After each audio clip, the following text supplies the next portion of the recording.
कदम आगे निकल गए।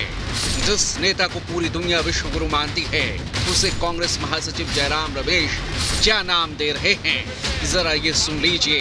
प्रधानमंत्री ने तो राजस्थान के पहले चरण के पहले इसका प्रचार नहीं किया था। मैनिफेस्टो हमने 3 तारीख को निकाला था, अप्रैल 3, और चुनाव कब हुए? 19 तारीख। 3 तारीख से लेकर 19 तारीख तक प्रधानमंत्री मौन व्रत लिए थे इस न्याय पत्र को लेकर। अचानक 20 तारीख को उनकी भाषा बदल गई। विश्वगुरु से स्वघोषित विश्वगुरु से विश्वगुरु बन गए। प्रधानमंत्री मोदी चुनावी भाषणों में जनता को विपक्षी चेहरे का आईना दिखा रहे हैं, तो ये बात उन्हें रास नहीं आ रही। यही वजह है कि अपने गढ़ में खतरे को भांपते हुए AIMIM चीफ भी आग बबूला हो रहे हैं। मोदी के खिलाफ हिटलर कार्ड खेलने में जुटे हैं। भारत के वजीर आजम, 133 करोड़ जनता के वजीर आजम जो कहते हैं, झूठ कहते हैं सबका साथ सबका विकास, मगर कल का भाषण नरेंद्र मोदी का ऐसा नजर आ रहा था कि हिटलर बोल रहा है, भारत का वजीर आजम नहीं बोल रहा है।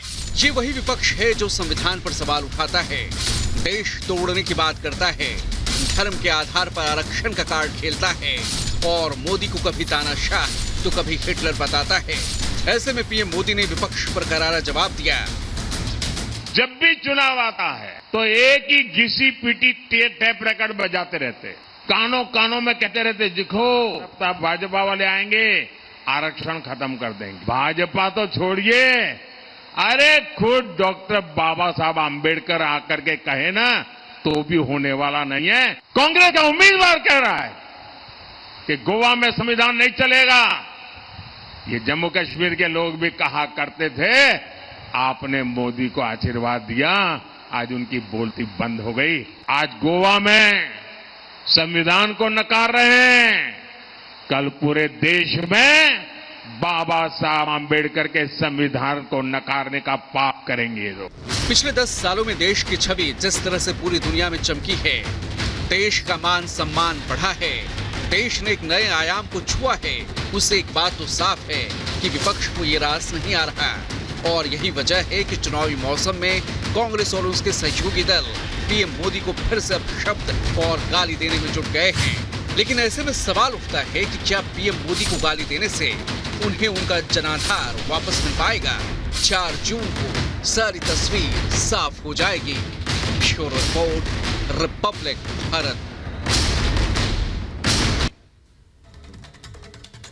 और सीधे ग्राउंड जीरो झालावाड़ से हमारी सहयोगी प्रियंका हमारे साथ जुड़ी हुई है, उनके पास जाना चाहेंगे। प्रियंका, जब पूरा भारत विश्व गुरु बनने की ओर अग्रसर है, ऐसे में एक गरिमामय पद होता है प्रधानमंत्री, विपक्ष को लग रहा है कि ये रास नहीं आ रहा है और इस तरीके की बयानबाजी कर रहा है, विश्व गुरु कह रहा है।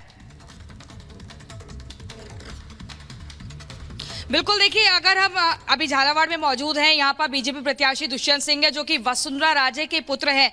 3 बार जीतकर वो हैट्रिक लगा चुके हैं, 4थी बार मैदान में। लेकिन अगर हम विपक्ष के लगातार ये हमलों की बात करें तो कहीं ना कहीं ये नेता मानते हैं, अगर बीजेपी कार्यकर्ताओं की बात करें या फिर जमीनी यहाँ पर जो लोग हमें दिख रहे हैं आसपास, उनका मानना है कि विपक्ष की बौखलाहट है जो इस तरीके से बयां कर रही है। साथ ही जो कांग्रेस का मैनिफेस्टो है उसमें लोग भी इत्तेफाक रख रहे हैं कि मनमोहन सिंह के कार्यकाल में कहा गया था कि संपत्तियों का पूरा सर्वे कराकर अल्पसंख्यकों को बांट दिया जाएगा, तो इसमें आखिर ऐतराज क्या है? लगातार जो एकदम विष वाली जो बातें, यानी कि जहर से भरे जो तर्क हैं, वो लगातार विपक्ष की तरफ से दिए जा रहे हैं। लेकिन वहीं अगर हम ग्राउंड जीरो की बात करें, चाहे फिर लोगों से हम हिंट ले रहे हो या उनके चुनावी मिजाज को जान समझ रहे हो, तो उनका सीधे तौर पर कहना है कि विपक्षी खेमा कितने भी बयानबाजी कर ले, इस बार जो वोट है, जो मतदान है, वो विकसित भारत के नाम पर होगा, क्योंकि भारत का जो कद है वो पूरे विश्व में काफी बड़ा है, काफी बदला है। और ऐसे में इस बदलते भारत की राह में हम किसी भी तरीके का कोई अड़चन या रोड़ा नहीं लाना चाहते हैं और मोदी के साथ ही चलने को लगातार तैयार हैं। देखिए, मोदी की लोकप्रियता पर किसी तरह का कोई असर नहीं पड़ रहा है, चाहे कोई उन्हें विश्वगुरु कहे या फिर उन्हें विश्वगुरु कहे। उनका सीधे तौर पर ये कहना है, मोदी ने सुरक्षित माहौल दिया है, डबल इंजन की सरकार के लिए राजस्थान की जनता तैयार है, तीसरी बार भी हैट्रिक लगेगी। बिल्कुल प्रियंका, ये मायने रखता है कि जनता की क्या प्रतिक्रिया है, जनता का क्या नजरिया है तमाम मुद्दों को लेकर के। बहुत बहुत शुक्रिया प्रियंका तमाम जानकारी के लिए। और इस बीच स्मृति ईरानी जो लगातार कांग्रेस पर हमलावर है, उन्होंने एक बार फिर से अब रॉबर्ट वाड्रा पर निशाना साधा है। उन्होंने कहा कि जगदीशपुर पर वाड्रा की नजर है। तो लगातार अमेठी से स्मृति ईरानी कांग्रेस पर हमलावर नजर आ रही है और अब स्मृति ईरानी ने वाड्रा पर निशाना साधा है। उन्होंने कहा है कि जगदीशपुर पर वाड्रा की नजर है, जमीन खेत के कागज छिपा लें, इस तरह के लगातार टिप्पणी की जा रही है। तो वार पलटवार का दौर जहां जारी है, दूसरे चरण का चुनाव होना है 26 अप्रैल को, और इससे पहले ये देखा जा रहा है कि बयानों के तीर तेज होते जा रहे हैं। अब स्मृति ईरानी लगातार कांग्रेस पर हमलावर नजर आ रही हैं। तो एक बार फिर से जहां उन्होंने अभी तक राहुल गांधी पर कई वार किए, और अब ये देखा जा रहा है उन्होंने एक बार फिर से अब वाड्रा पर वार किया है। और 20 मई को अमेठी में चुनाव है। ऐसे में केंद्रीय मंत्री स्मृति ईरानी जोर शोर से चुनावी प्रचार करने में जुटी हुई हैं। उन्होंने राहुल गांधी के साथ साथ रॉबर्ट वाड्रा पर भी निशाना साधा है और अपनी इस बयान को, इस बात को वो प्रियंका गांधी के एक बयान से जोड़कर सही भी साबित कर रही हैं। रिपोर्ट आपको दिखाते हैं।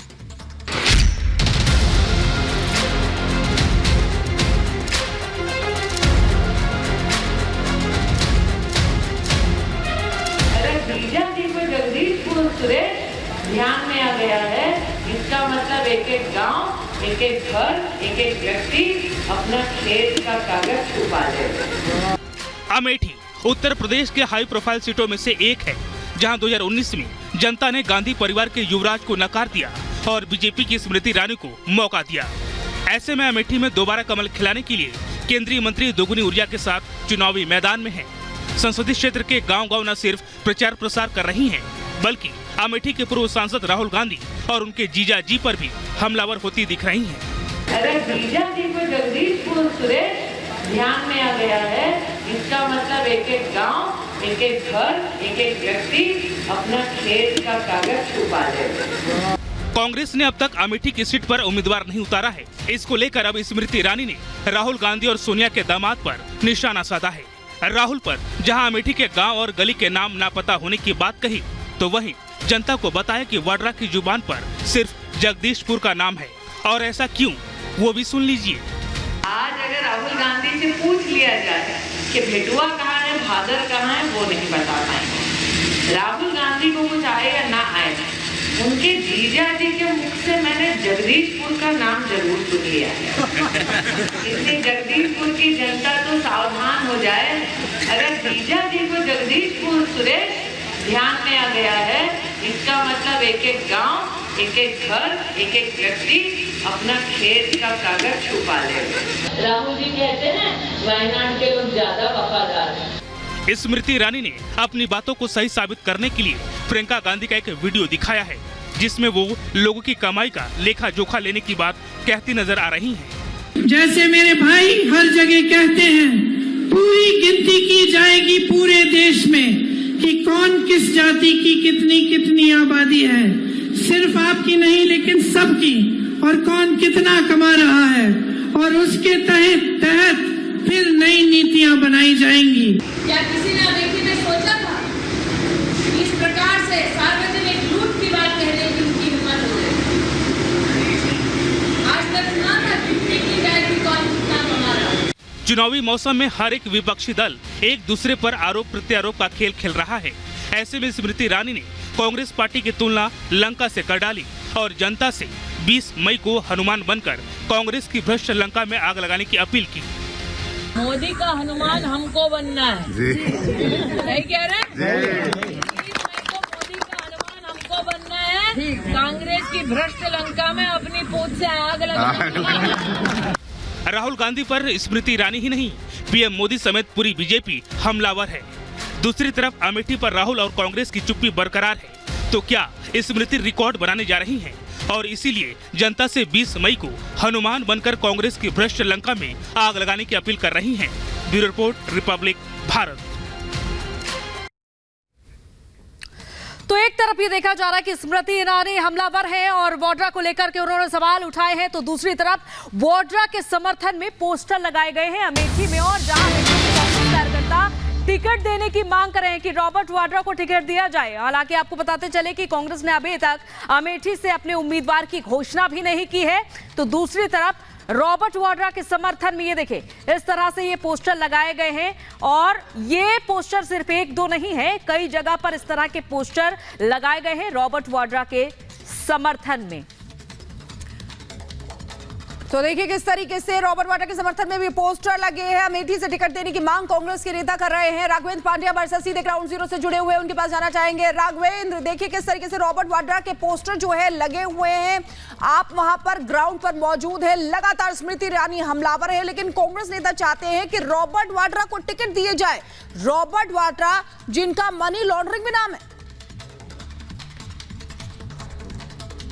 जी देखिए, कांग्रेस पार्टी अभी तक डिसाइड नहीं कर पा रही है कि अमेठी से किसको उम्मीदवार बनाया जाए। हालांकि अमेठी कांग्रेस की परंपरागत सीट रही है, लेकिन जिस तरह से देरी हो रही है, रॉबर्ट वाड्रा का एक बयान आता है इस बीच की वो तैयार है, अगर रायबरेली या अमेठी कहीं से भी उनको अगर प्रत्याशी बनाया जाता है तो वो चुनाव लड़ेंगे। और इसी को देखते हुए आज कांग्रेस के जो कार्यकर्ता हैं, जब कांग्रेस की जब परंपरागत जब सूची जारी नहीं हो रही है तो सीधा सीधा पोस्टर लगा करके अपील किया जा रहा है कि वाड्रा ही आ जाए। अगर राहुल गांधी नहीं आ पा रहे हैं तो रॉबर्ट वाड्रा ही आ जाए, चूंकि वो भी गांधी परिवार से हैं, प्रियंका गांधी के वो हस्बैंड हैं, तो हम लोग उनका समर्थन करेंगे। लेकिन प्रचार में यह देखा जा रहा है कि अब स्मृति ईरानी खुल के प्रचार कर रही हैं और जबरदस्त आक्रामक शैली अपना रही हैं। लगातार वो राहुल गांधी पे हमलावर है, प्रियंका गांधी पर हमलावर है, अब वह वाड्रा पर भी वो हमलावर हुई है। कल जिस तरह से सार्वजनिक मंच पर स्मृति ईरानी ने कहा कि जगदीशपुर का नाम रॉबर्ट वाड्रा ले रहे हैं, हो सकता है अगर वो जगदीशपुर आ रहे हैं तो आप उनका पुराना रिकॉर्ड देख लीजिए कि रॉबर्ट वाड्रा का क्या मामला है।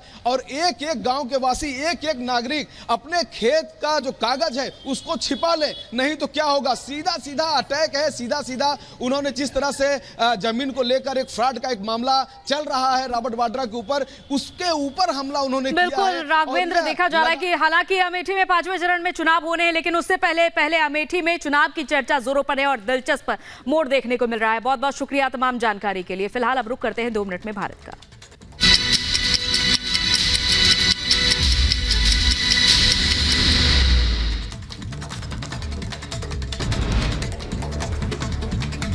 यूपी के बुलंदशहर में तेज आंधी बारिश का दिखा कहर। तेज हवा से कई जगह टूटकर गिरा पेड़। चलती कार पर सड़क किनारे खड़ा पेड़ अचानक टूटकर गिरा। पुलिस ने पेड़ के नीचे कार में दबे 2 लोगों को सकुशल बचाया।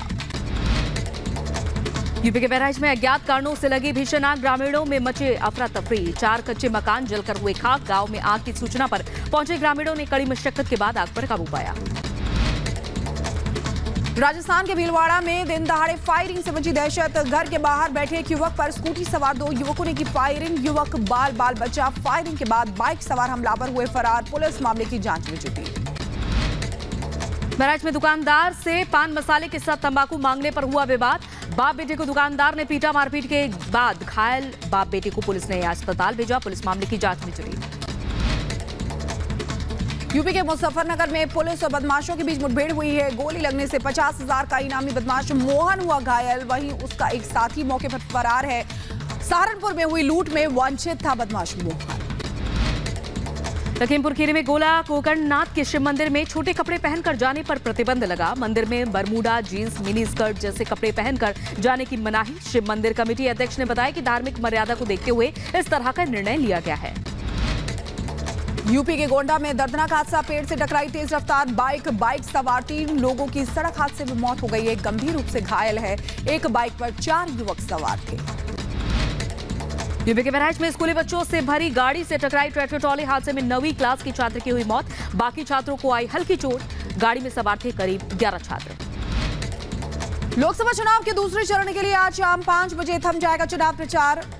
अंतिम दिन भी सभी राजनीतिक दल चुनाव प्रचार में झोंकी ताकत। 13 राज्यों के 89 लोकसभा सीटों पर शुक्रवार को डाले जाएंगे वोट। पीएम आज मध्य प्रदेश के भोपाल में करेंगे मेगा रोड शो के बाद बैतूल और सागर में रैली को संबोधित करेंगे। इन जगहों पर तीसरे चरण में यानी 7 मई को चुनाव होना है और इस दौरान भी पीएम देश के लिए बीजेपी सरकार के काम गिनाएंगे।